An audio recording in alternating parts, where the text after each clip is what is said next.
Dr. Lesley Childs. I'm an ENT, but I only focus on the T. We focus really on the larynx. Main purpose is breathing, swallowing, and voice. I take care of patients with difficulties in all of those domains. There's an approach called stretch and flow and another resonant voice therapy. And so some of the work we've done was trying to see if there's any obvious difference in effectiveness. And I will say, I think in reality, our voice therapists combine both of these and other approaches.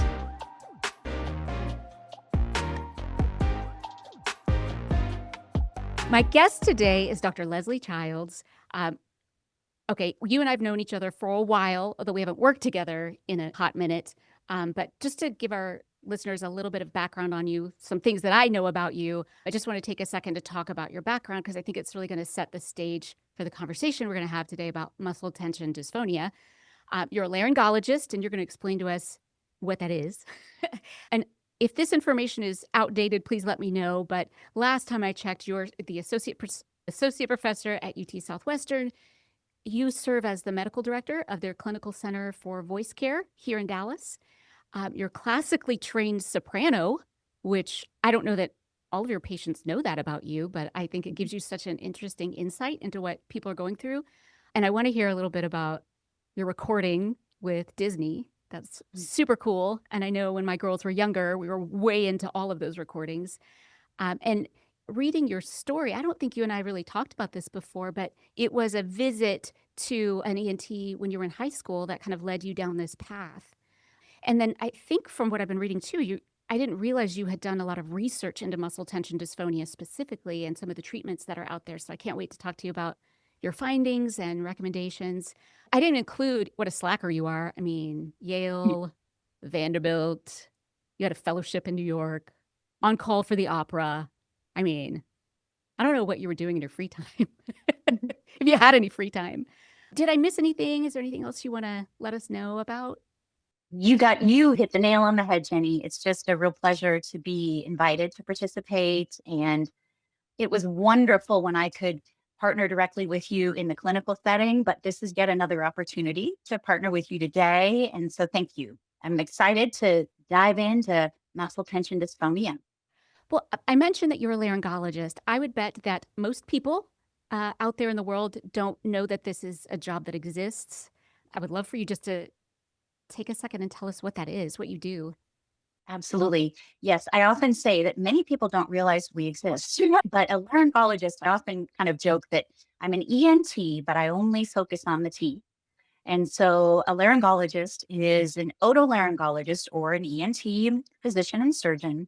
And generally we follow what's called a fellowship training where we focus really on the larynx.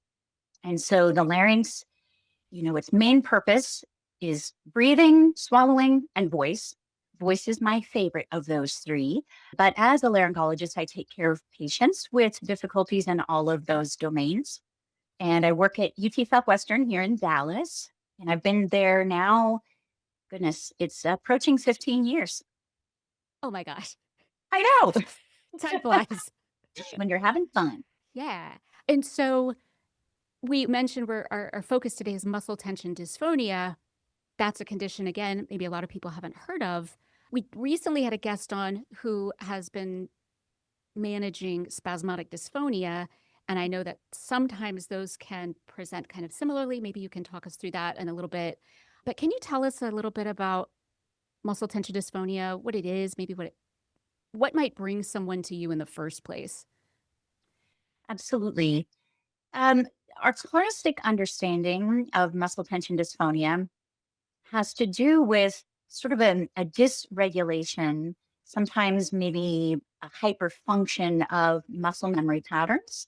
And those muscle memory patterns are specific to the voice box. And so folks that may struggle with muscle tension dysphonia might present with a feeling of strain with voice use or a very hoarse voice quality.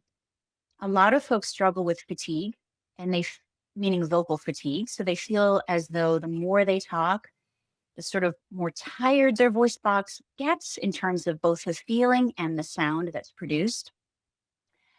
One thing that's interesting though, and we can delve into this perhaps later, is our understanding of muscle tension dysphonia has started to expand somewhat beyond this sort of more classic muscle based understanding. One of our speech language pathologists, Adriana Schembel, Dr. Schembel, who is one of my partners at UT, she is really doing some groundbreaking research that's helping us to understand that there may actually be more of a sensory component to muscle tension dysphonia, which is sort of amazing and exciting because I think the better we can understand muscle tension dysphonia, the more easily and more effectively we can treat muscle tension dysphonia. But it can present as kind of in two forms or fashions. You brought up your patient with spasmodic dysphonia and how there might be an overlay with muscle tension dysphonia.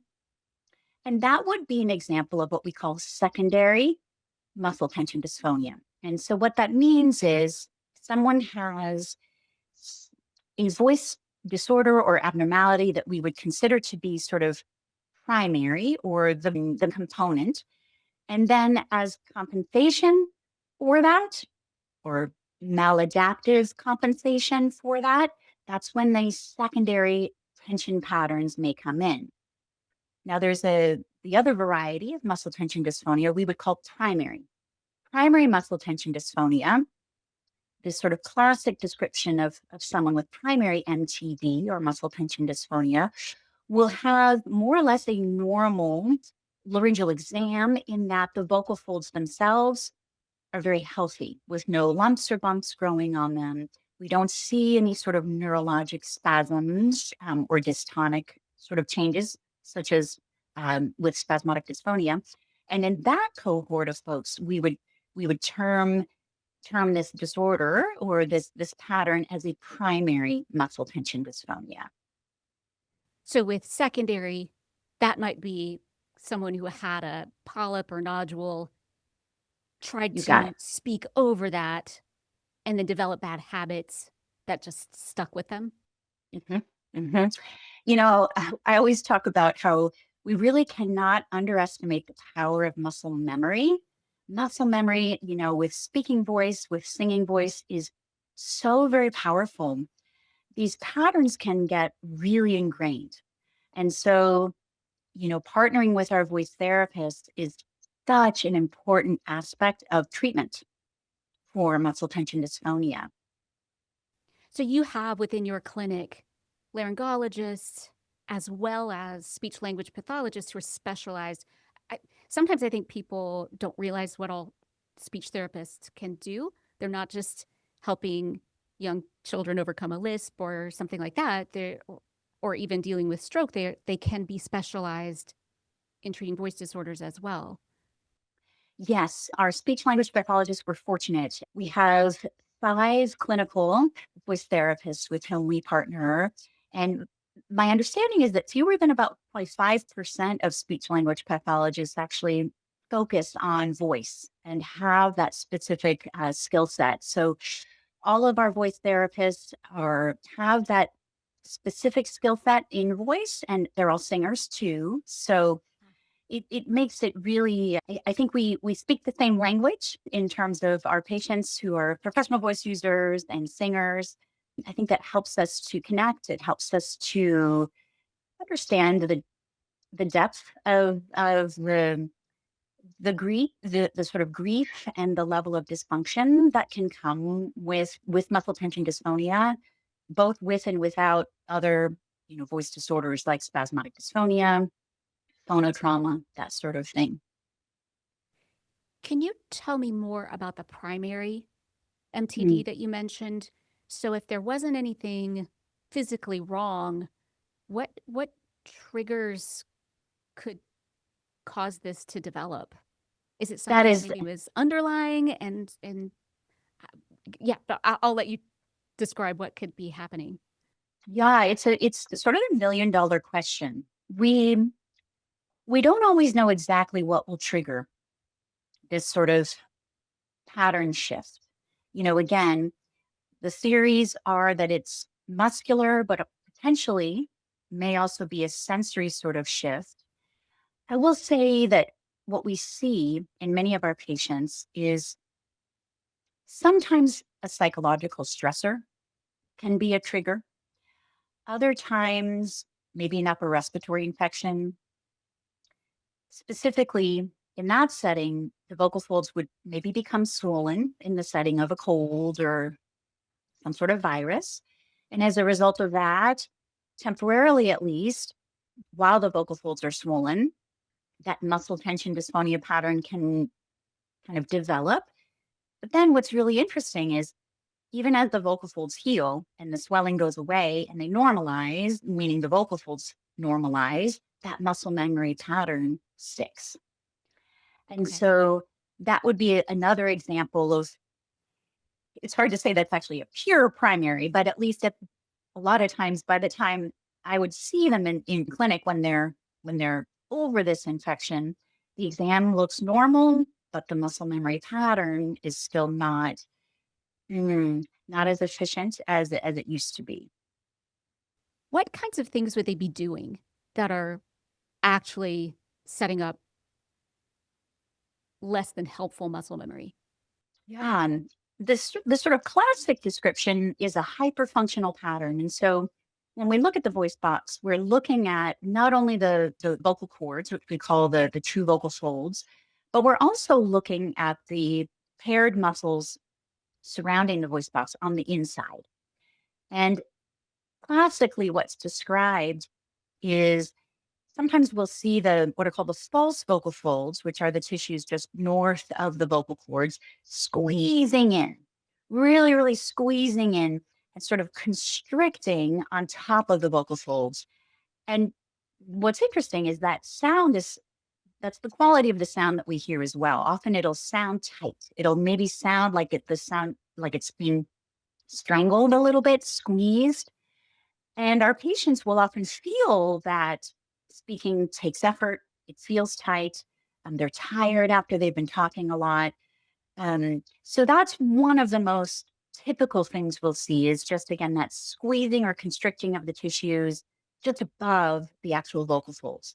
Sometimes we'll also see the vocal folds themselves really come together with a fair amount of force.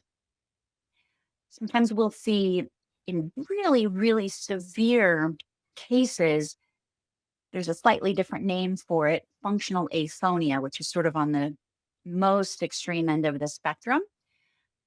In those cases, sometimes we don't even see the vocal folds come together all the way. We just see the squeezing of the tissues just above the vocal cords. And that is the most severe presentation where our folks basically have zero sound. They're unable to produce a sound. So this spectrum definitely exists, but I would say the most common thing that we'll actually see on our exam is that squeezing pattern. I worked with a couple of clients who have this diagnosis, and I'm sure you've discovered this as well. And as you're going through the history with patients, is that sometimes I'll find that they don't even remember what that trigger was. But as we keep asking questions and keep digging, they'll say, "Oh, well, I was sick maybe 2 years ago and I had this tickle in my throat that wouldn't go away. But my job is very talking heavy. So I try to control my throat to keep it from tickling. So they're really bracing themselves or trying not to cough. They're kind of holding back the cough. And then, as you said, they've gotten over that sickness. They don't have the tickle anymore, but those patterns are still there.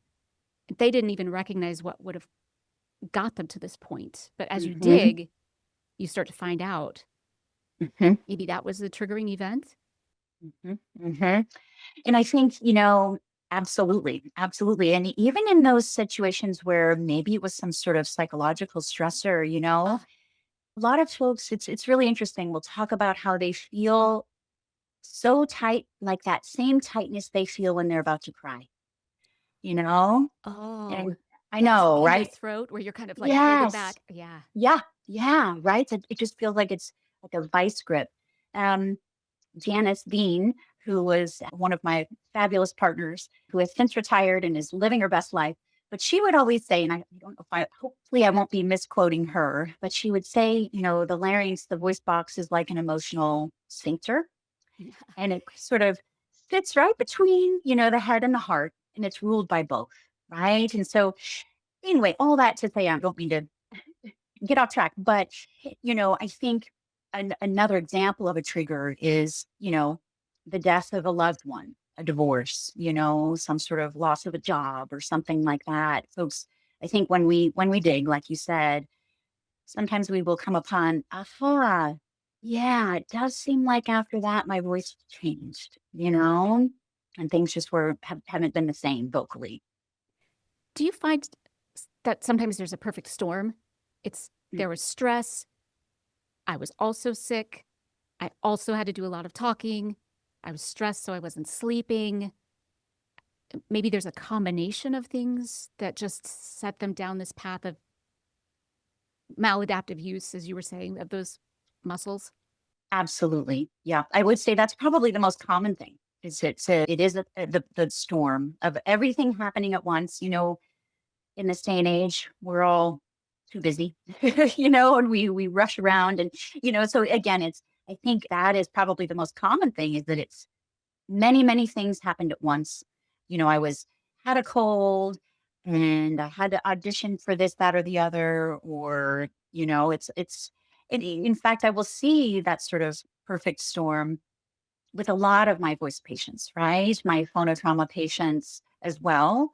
So it's a common theme, and that makes it a little bit more difficult to be able to kind of parse out exactly what it that may have triggered. But again, I think it's typically a combination of things, and but I think trying to understand what may have contributed to the development, I think that's useful, because as we get, as we improve and become more efficient, and those muscle memory patterns are retrained, the hope is that moving forward, we won't kind of set ourselves up for the development of another episode. Understanding how to use your muscles better can keep you Yeah, from repeating the same that's pattern right. that got you there in the first place. That's right. And even sort of the life events and circumstances, right? Like, oh, I remember the last time, I was in this super stressful time of my life. And then, this started, right? Okay, let's see what I can do to manage all of these other things in my life, so that hopefully, that stress level doesn't go quite as high, sort of thing.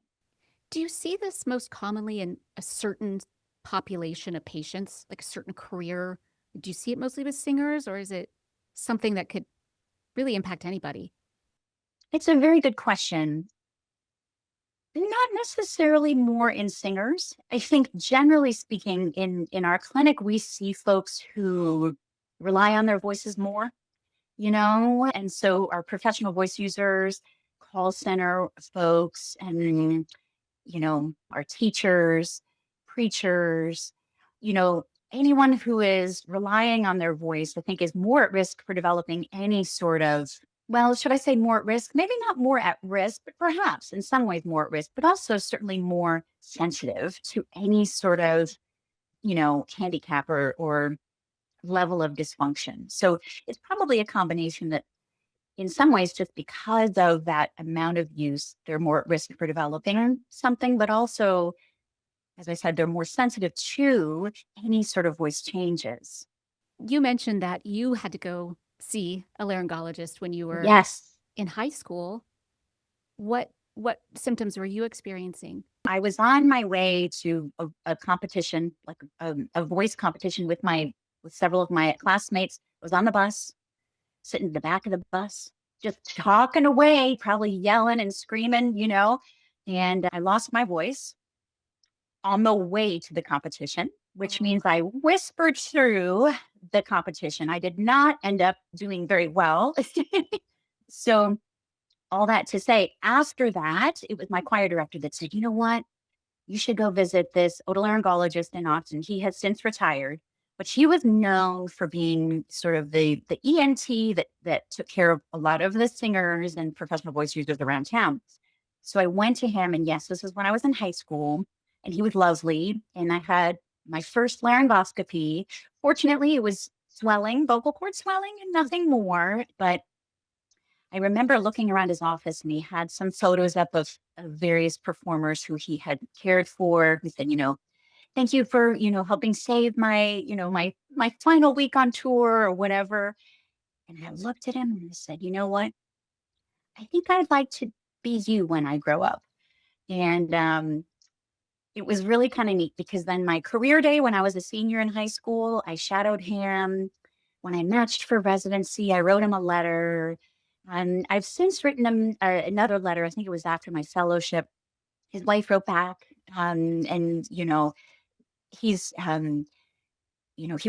he was sort of not able to write me back at that moment. But anyway, it's just a really neat thing how he inspired me and he was kind. And anyway, I owe a lot to him. It's interesting you mentioned kindness. What I have found is that anyone who's struggling with their voice, especially if they rely on it for their job, their livelihood, or it's so tied up with who they are. I'm a singer, I'm a performer, I'm a radio host. When something happens to the voice, it's like it really shakes their sense of self, sense of purpose. Mhm. If a stress event is what triggered the tension in the first place, then this added stress of what does this mean for me, for my livelihood, seems really difficult to overcome. Absolutely. I often say that the voice is the most personal of all art forms, and it's sort of inextricably linked to self-identity, right? That is how we present ourselves, one of the ways I should say that we present ourselves to the world, that we connect with others, that we commiserate with others, empathize, right? All of these things we do using our voice. And there are many, many tears shed in my office. It's a really, really you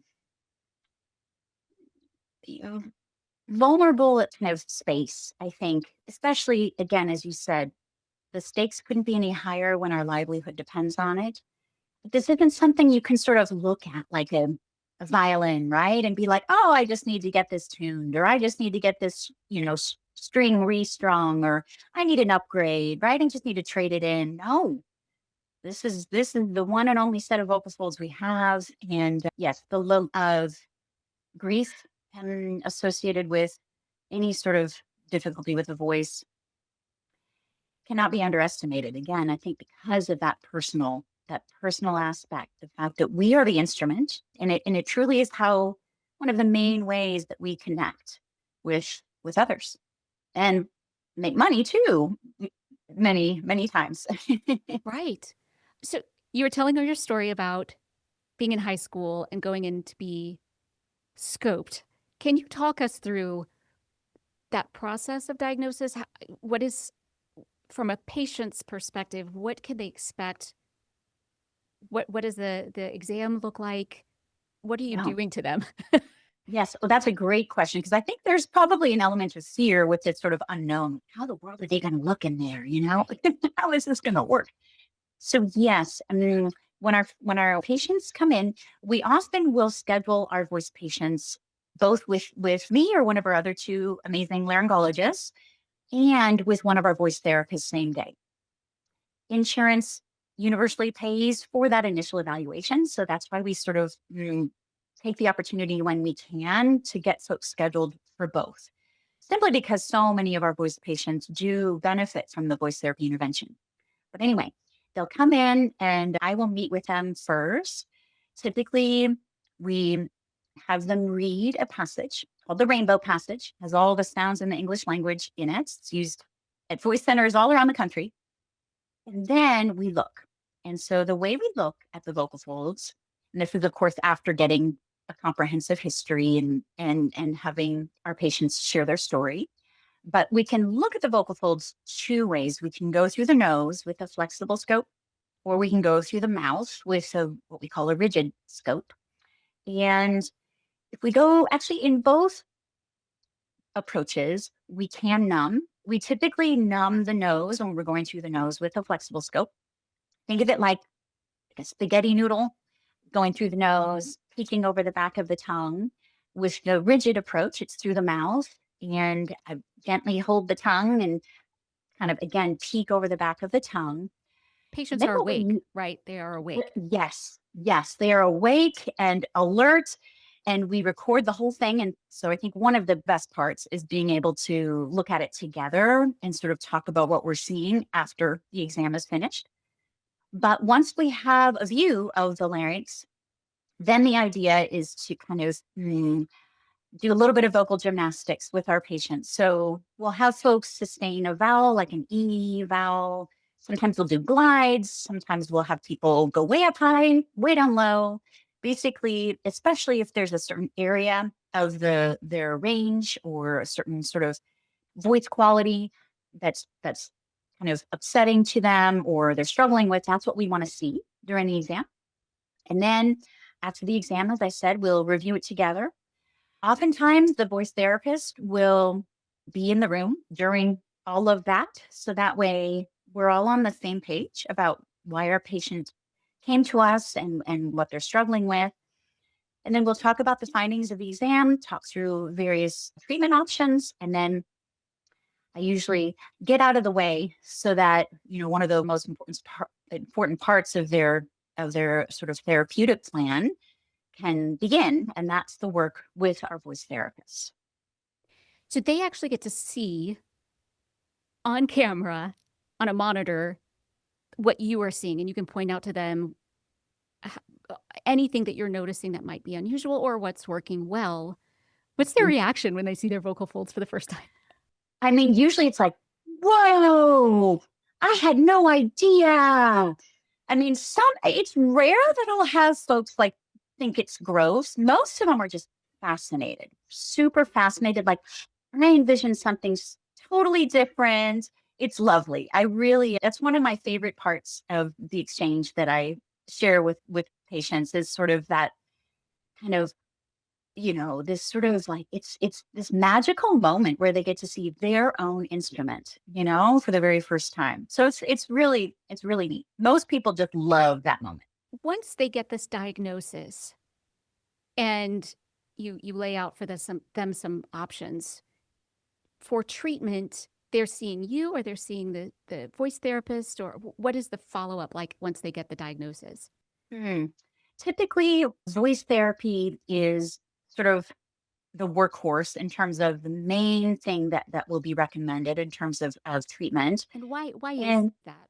mm, because so much of their recovery process is what I would call behavioral. And that, what I mean by behavioral, it's typically more about the muscle memory retraining Uh, and what we call laryngeal unloading, which is just a fancy way of sort of taking the tension and strain out of the voice box area and really emphasizing on proper breath support and forward resonance, all of those wonderful things that help reduce the amount of strain and tension. So the voice therapy, that's really where you learn how to do all those things.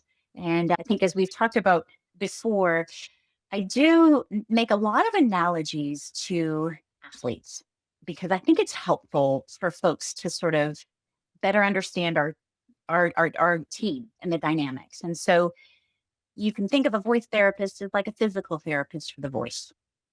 Okay. And so, if there's an injury or some sort of inefficient pattern, muscle memory pattern, muscle strain, we're going to have you work with the voice therapist, AKA physical therapist, for a period of time, whether that's 3, 4, 5, 6 sessions, something like that.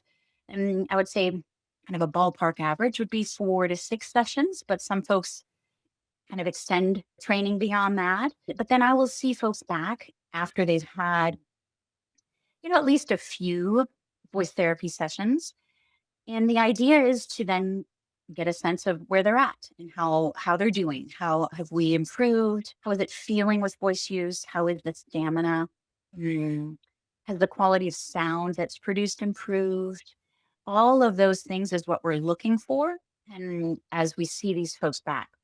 And that's specifically for those with the primary muscle tension dysphonia. For those with the secondary muscle tension dysphonia, It's interesting because as we, as our voice therapists are working their magic to unload the excess tension and kind of retrain muscle memory patterns, in the cases of secondary muscle tension dysphonia, sometimes we'll see that the underlying issue, whether it be a neurologic voice disorder like spasmodic dysphonia or some sort of phonotrauma, so vocal fold polyp, vocal fold nodules, sometimes we'll find that primary issue becomes actually in some ways more apparent, if that makes sense. But I often will sort of reassure my patients that, that may happen, and if it does, that's okay. Because that means we can then focus on that primary issue and then hopefully get that part improved. But when we have this sort of overlay, this secondary muscle tension pattern, it makes it really hard to get that primary issue improved, if that makes sense. So I'm imagining a patient I saw once who had nodules. Mm, I believe she had had surgery, but because her habits were not great, she was a singer. Because her habits were not great, there was a high risk of her having a recurrence of something like nodules in the future because part of why she developed the nodule in the first place had to do with the way she was using her voice. So it sounds like primary, secondary are really hard to tease mm, apart sometimes. So maybe it was the muscle tension that was leading to poor use that leads to this mhm, physical change. mhm, And if we don't fix the underlying reasons for that starting, it could very well repeat itself. mhm, mhm. You're right. Yes, that interplay can be the chicken or the egg thing, right? It's hard to Right. know exactly which comes first. But yes, it's typically kind of the combination. So, with the nodular patient, we'll use because I think that's a great example of someone will often see a combination of some muscle tension patterns that are less efficient or maladaptive. But then we also have this tissue change, right? The calluses on the vocal folds. And, often with nodules in particular, we talk about this concept of vocal dose and the kind of reduced how much you're speaking and how loudly you're speaking, right? And so that's a little bit different than how you're actually producing your sound, right? And so you're right. It's sort of all of those issues combined. But with your spasmodic dysphonia example, sometimes the reason for the muscle tension pattern is to sort of guard against those spasms. And so as we get rid of that muscle tension, those spasms can become more apparent. But the beautiful thing is once we treat those spasms, like with Botox, for example, the voice is so much better. Because if we treat the spasms without addressing that overlay of muscle tension, then the muscle tension typically sticks around and the voice doesn't improve as much, if that makes sense. It's like peeling an onion, a layer at a time.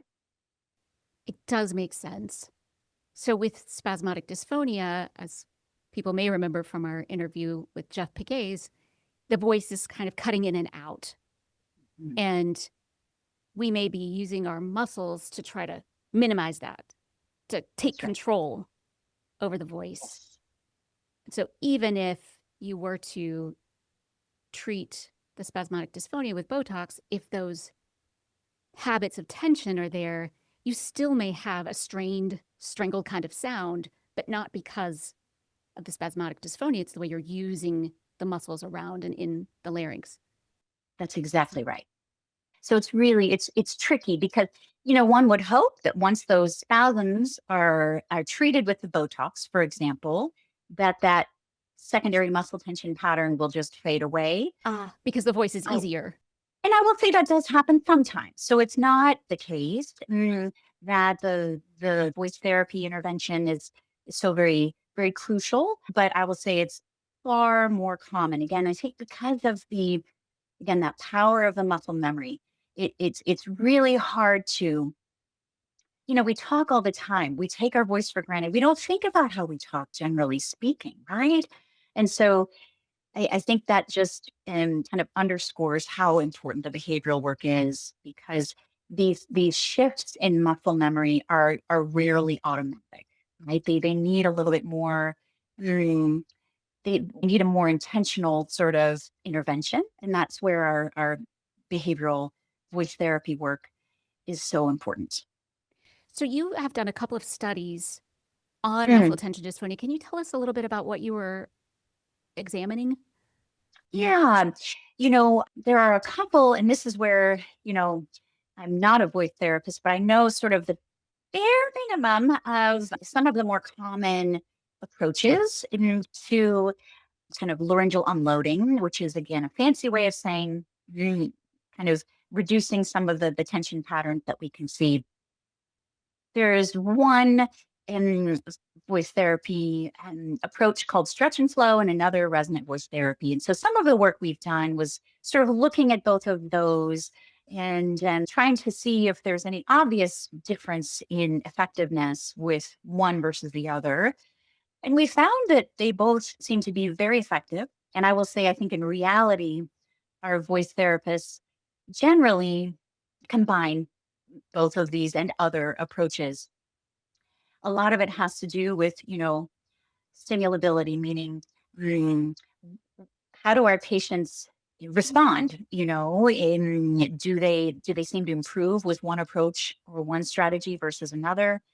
Can they feel a difference more with one style or one approach? So anyway, just to summarize our work, I think it was more or less helpful in kind of establishing that a couple of very, very common both stretch and flow and resonant voice therapy protocols can be effective with muscle tension dysphonia. It's so wonderful to have that study as a voice therapist to be able to look at that and know that, okay, I'm on the right track. I'm Yes. not a strategy that hasn't been proven, or because I chose this one over this one, I'm not doing them a disservice. What I've found is that there is a lot of experimentation to see what the, as you Mm, said, stimulability, what do they respond most to? And mm, sometimes I find that stretch and flow, for example, a lot of my clients don't like it, mm. and they won't practice. So part of it too is trying to figure out with them what which of these will you actually do when you leave the office today? So Right. we can build a practice routine, because part of changing muscle memory, and maybe you can explain this, is that it does take practice. It's not something you can just do when you go into your session.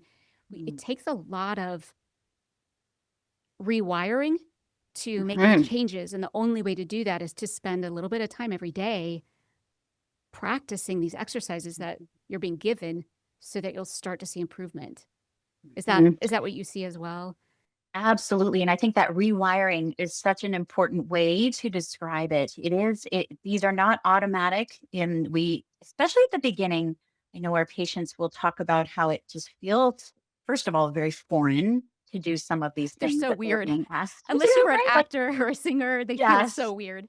super weird. And it's also, I think, sometimes kind of hard to understand the why. And that's where our voice therapists are, and you, Jenny, I know you're in the same group, right? You guys are just amazing at sort of slowing the process and distilling things down for our patients so that they can really understand that why. Because at first glance, like, why am I blowing bubbles and why am I using a straw? Like, but there's actual science that backs these approaches, right? But yes, so all of that to say, the voice therapy process is something that does require a real commitment in the form of a discipline. This is a daily, we're rewiring, as you said, we're sort of relying on some neuroplasticity and sort of retraining these and really well ingrained patterns. And without that sort of daily commitment, that last step of translating to conversational speech is the biggest hurdle of all. And I think without that commitment, it's difficult to get to the point where it can shift to a more automatic experience. That's a We really don't. great point. That Mhm. shift into conversation. Like, we don't want you to just be doing the exercises alone. That's great if you can do Right. those and sound good. But the hard part is getting over the hump and being Yes, able to do that without focusing on it so much. exactly. Because we don't want our patients to need to think about how they're talking forever, right? I mean, we want it to become a new pattern that then feels automatic. And so that's sort of the ultimate goal is They look back, they barely even remember this period of time, and they have these efficient patterns, and their voice is able to function exactly how they're hoping it will for them, depending on their need. I think your comparison to athletes and physical therapy is perfect for this. An athlete didn't make a mistake and that's why he pulled his shoulder. Like, it's not your fault necessarily that this happened. It Mhm. happened, and then there are strategies to help you get better. Maybe, if I'm thinking about a pitcher and you pulled your habit, because it has worked for you, is to pull your arm way back before you throw it. With the physical therapy and maybe a coach on the side, you might make adjustments to how you've been doing it, because it's going to help you have a longer career. Mhm. And you might Mhm. be slower at first, Mhm. but ultimately these new habits are actually going to make you better. That's right. Makes you more efficient, right? We're focusing on longevity. We're focusing on vocal stamina. This one set of vocal folds, we want to kind of last you a lifetime. And so, absolutely, we might have to bench you for a little bit. By benching, what I mean is, do we need to do a short period of voice rest? We may need some medical intervention, whether that's steroids, not necessarily in the setting of primary muscle tension dysphonia, but if we have a lot of swelling and things at the level of the vocal folds, sometimes we'll have folks take steroid pills, and usually we pair that with voice rest, right? So that's the medical intervention. Our athletes will sometimes get steroid injections. We'll actually inject the vocal cords sometimes too with steroids. So yes, so many analogies with and our singers or professional voice users, they are vocal athletes, right? Or vocal acrobats, however you want to say it, right? We talk about warming up and cooling down. Vocal hygiene is all about the water and the hydration, and all of those things can be analogous, as you said, or as we talked about, to an athlete. I'm really interested in this sensory Yeah. path that you guys are taking a look at. I'm thinking of a client that I have now.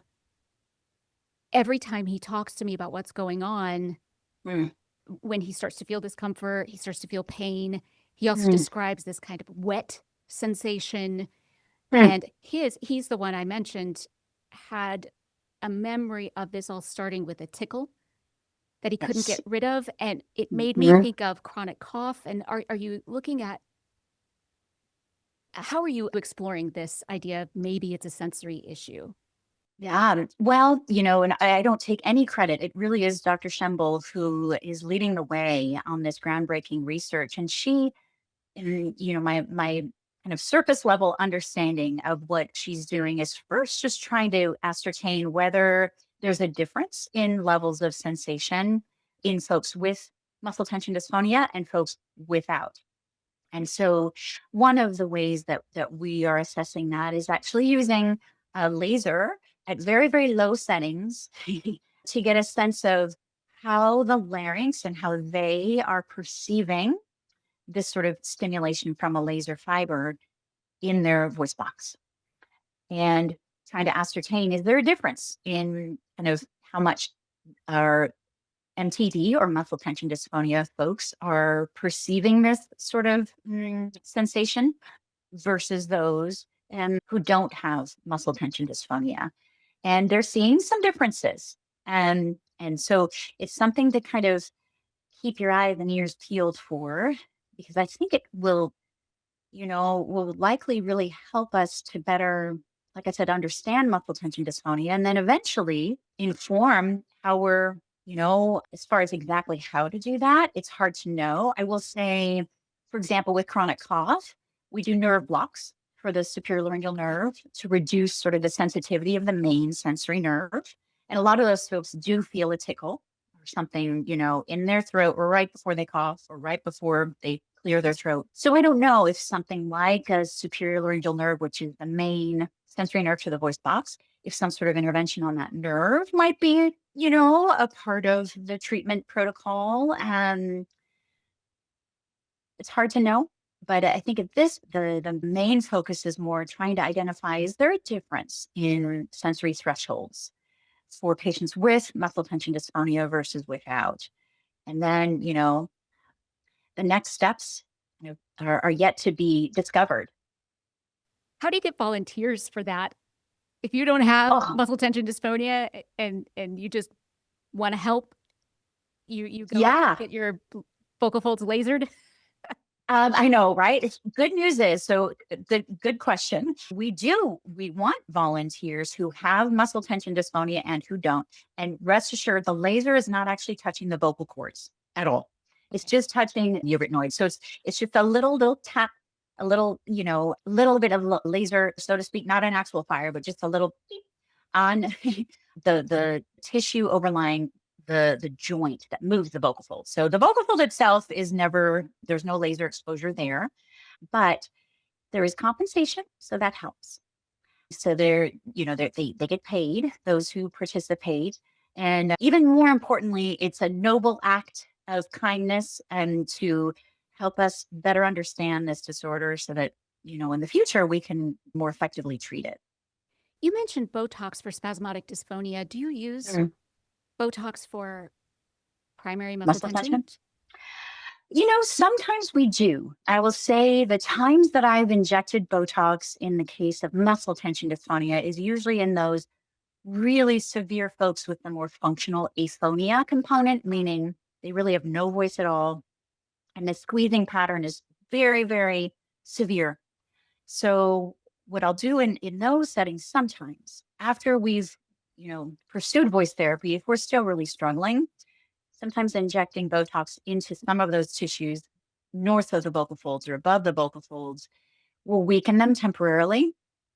And that can really, really help sort of, I call it a kind of like a control alt delete for the voice box. It's like a laryngeal reset. It can be quite helpful in sort of getting folks to, in some ways, we're sort of chemically resetting things, right? Because Botox works through neurotransmitters and things like that. But it's not generally our first line of defense, but it can be helpful in really severe cases. So you work with speech language pathologists. We were talking earlier about how this can be a very emotional, stressful time for your patients. Are there other professionals that you work with? Do you psychology, working with a therapist? How do you help them with that aspect of it? Mm, yes. Great question. So we generally talk about how we approach our patients from sort of a team perspective. And so along with the laryngologist and the voice therapist, we do partner with an actual physical therapist or physical therapist who will do, generally we call it myofascial release, which is again, I'm not a physical therapist, but it's a deep tissue and release maneuvers that can be very, very effective for folks with muscle tension dysphonia. And then, absolutely, we partner with psychologists often because of that. Again, that sort of inextricable link to self identity and sort of the trauma and the grief that can come along with this. A lot of times, our folks and really benefit from working with a psychologist or therapist, sometimes a psychiatrist, just to help address that real mental health component to these folks struggling with voice disorders. And you use the word grief Mm. earlier to describe what some of these patients may be going through. Can you talk a little more about that? Yeah, I mean, I think this is a real burden for folks. And not only because they don't feel like themselves anymore, but I think also they get the sense that they're judged by the rest of the world, right? That they're dismissed, that they're made about them that are unfair and untrue. Um, from a professional standpoint, folks can really end up losing clients, losing business, and losing, well, kind of professional respect even. And, at least that would be their interpretation. I have patients who'll sometimes talk about how, they used to be able to command a room with their voice, right? Especially my older male patients who have thinning vocal folds atrophy is the medical term for that. They'll say, gosh, I used to walk in a room and the moment I said one thing, all eyes turned, and so it's a real curveball. that these voice disorders can throw our patients, and it hits them to the core. It really hits them to the core. Is this something that shows up suddenly? I mean, when you say Mm, a client like that, let's say, who used to walk into mm. a room and everyone would turn, do you find that it's something they've noticed that's kind of gradually gotten worse? Or is it like, hey, I don't know what's going on out of the blue. I just don't sound like me? Generally speaking, it's more progressive. It's more subtle. It's not a sort of light switch experience. More often than not, it's sort of over time. I will say, folks, for example, who experience a change after the breathing tube is placed, for a surgery, or after illness, upper respiratory infections, those sorts of things can be a little bit more abrupt in their onset. But generally, it's a little bit more progressive, I would say. As those maladaptive behaviors start to become entrenched. That's right. It's That's funny. right. Sometimes I say voice is really counterintuitive. The harder you work and push, actually, the worse it sounds. And Yes. I often say, the hardest thing to learn is to get out of our own way. right, you do know, less, do less. right? And kind of, yes, I think the rebalancing. Amy Harris, as you know, Amy, she talks about rebalancing the vocal subsystems. She's an amazing voice therapist, and I love that expression because to me it makes sense, right? We're talking about the subsystems of the breathing apparatus, which is our power source, the vibratory apparatus, which is the vocal folds, and then the resonating tract, which is basically everything north of the vocal folds or above the vocal folds. Rebalancing those is sort of the overall goal with voice therapy. It's so fascinating to me, because you're probably the same way. You've lived it for so long. And then you have clients come to you who have no idea about how their voice works. As you said, they've never thought about it until there's a problem. And Mm, so I feel like part of, maybe hopefully this podcast or the work that we do out in the world builds awareness that mm, there are things you can do. You have a pretty good amount of control over your voice. It's just nobody's ever taught you how to do it unless you were a mhm, singer or an actor. mhm. That's so true. Yes. And I agree. The more of this awareness of the fact that there are people like us in the world, the more we can raise that, increase that awareness, the better. And that's where World Voice Day, I know that it's coming up. That's right. Yes, and that's, I think, a wonderful opportunity to just really underscore the idea of taking care of our one and only set of vocal folds.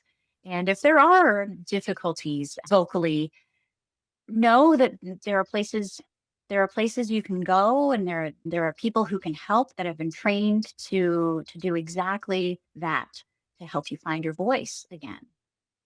One rule of thumb that I have heard, I want to make sure that this is accurate, is that if you're experiencing hoarseness for 2 weeks, Mhm. you should get checked out. Is there anything else people should be on the lookout for? And is that even accurate? That's spot on, Jenny. As usual, you are right on it, right on the latest evidence. So yes, generally speaking, I think 2 weeks is an appropriate metric. 2 weeks of persistent hoarseness. And so generally, I talk to my patients about, especially my singers, for example, is it impacting both singing and speaking? That's more worrisome than if it were, for example, just impacting singing voice. Not that that's not worrisome, but when it's impacting both, we really do want to make sure we don't wait too long. And that 2 week window, I think, is appropriate. And you know, ideally, going to a voice center and for that sort of evaluation and what's called video stroboscopy, which is the fancy way of saying looking at the voice box with that flashing light to see the vocal folds vibrate so that we don't miss subtleties. You know, a voice center that has partners in voice therapy is really ideally where you want to go. you know some folks, though, they can't make it all the way to a voice center, so going to a local otolaryngologist, a local ENT, a lot of them have the ability to look at the vocal folds, maybe not necessarily with the stroboscopic light source, but it's a wonderful sort of first stop and a wonderful opportunity to at least kind of be generally screened. And then if necessary, they'll often refer our way if there is something that's identified that needs attention. How many laryngologists are there in the States? Oh, wow. Gosh. Oh, I don't have those numbers off the top of my head, but I will say it's a relatively small community. We That's what I was we thinking. know each other, and most major cities and kind of cosmopolitan cities have voice centers. So, there's several even in the Metroplex here. It's So impressive. We are spoiled, I think, we in DFW. yes, we are. The good news is we all are very busy. So there's no lack of folks who can benefit from us, and we all partner together and share patients every once in a while too, and it's a nice community. A follow-up question on your Disney work for those who've been just dying for us to get to this. Can you tell us a little bit about how did that come about? Where can people hear you? Oh my goodness. Well, I think I've aged out. This was a while ago. This was when I was in college and medical school and a little bit at the beginning of residency. I was just very fortunate. I had a friend of mine who sang in choir with me. I was in over the summer in Austin. Said, "Hey, Disney's in town. They're auditioning. They're looking for, princesses. You should go." And it wasn't like an in-person princess. It was just a singing voice sort of thing. And this friend, just thought, maybe I could try. And I was like, okay, why not? I didn't have an agent or anything like that. And anyway, I got the gig. And so I recorded at that point, and it was all just recordings for some of the vocal tracks for karaoke series. And then it kind of expanded into a little bit more of kind of some Princess Tea Party recordings. So over that period of, gosh, 6, 7 years, whenever they had sort of things that maybe would fit my voice type, they give me a call. And so I did a little bit of recording in Austin and New York City and Nashville, kind of depending on where I was and where the Walt Disney Studio Records kind of recording studios existed. So it was a lot of fun. Yes, I will sometimes joke that maybe the occasional like 4-year-old or 5-year-old may hear me at some point, but it's been a long time since I've done that. But it was really, really fun and a wonderful, wonderful opportunity. Well, you have two daughters, right? Yes, I do. I do. What was their reaction when they learned this about you? Have they been able to hear you? It's so funny. We would be driving in the car and, you know, I'd be like, oh, huh, that's one of the ones I did. And I think the girls, they probably, I don't think it really phased them. I think they were just sort of like, "Hmm, okay, well, that's mommy That's just singing." who But I mom think is. exactly. But I think now that they're a little bit older, I think they understand it a bit more. But Do you yeah, they still know that. Oh, go ahead. do you still sing? I do. I do. I was taking lessons up until somewhat recently, and I need to get back into lessons because I kind of feel like, I got to work through the cobwebs. But I was classically trained, as you said earlier. And most recently, I was really working on sort of exploring my chest voice. Yeah. And it's amazing how that sort of working on that part of my register actually helped the upper sort of more classical high soprano stuff open up too, which was really, really cool. But I'm a big believer in continuing to sort of and train and practice at your craft. Fortunately, singing is a lifelong sport, so I need to get back into it. It's funny. I This is side note here. I did a play. It's been a couple of years ago now, but I had young children at the time, so I hadn't been on stage in a really long time when I did this show. And I forgot how physical speaking Mm. can be. Filling a space, the Mm. control you have to be able to use your voice. I mean, just being in, you know, shape enough to have good breath control. I was shocked and had to really hustle and get back into those really good habits of warming up every day, doing something every Mm. day to be able to get through a run. Absolutely. I bet that was amazing to be back into it because I know you are an actress, a very, very talented actress, and I'm so glad that your daughters were able to see that too. That's They actually were special. not allowed to see that show. It was a Oh, little heavy. It was a little heavy. So I don't think they've seen me on stage. So I need Oh, to get back out there. So yeah, for sure. That would be incredible for them to see you. I cannot thank you enough for taking time on your Sunday to come in and talk with me about these issues. I so appreciate it.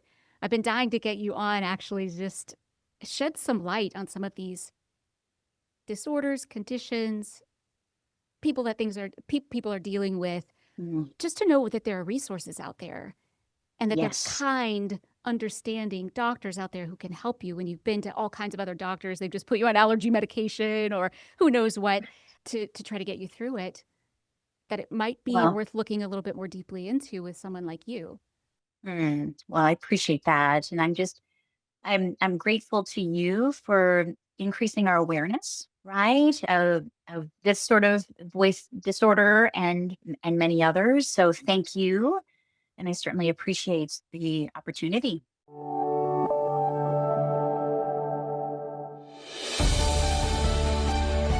Thanks so much for joining me on Speaking of Talking. If you loved this episode, I'd be so grateful if you'd leave a review, share it with a friend, or send it to someone who geeks out on voice just as much as we do. For more tips, tools, and behind the scenes goodies, head to the show notes or visit us at jennisteck.com. I'm Jenni Steck. And remember, your voice isn't just how you sound, it's how you show up. Own it, trust it. And let's keep talking, because we've got a lot to say.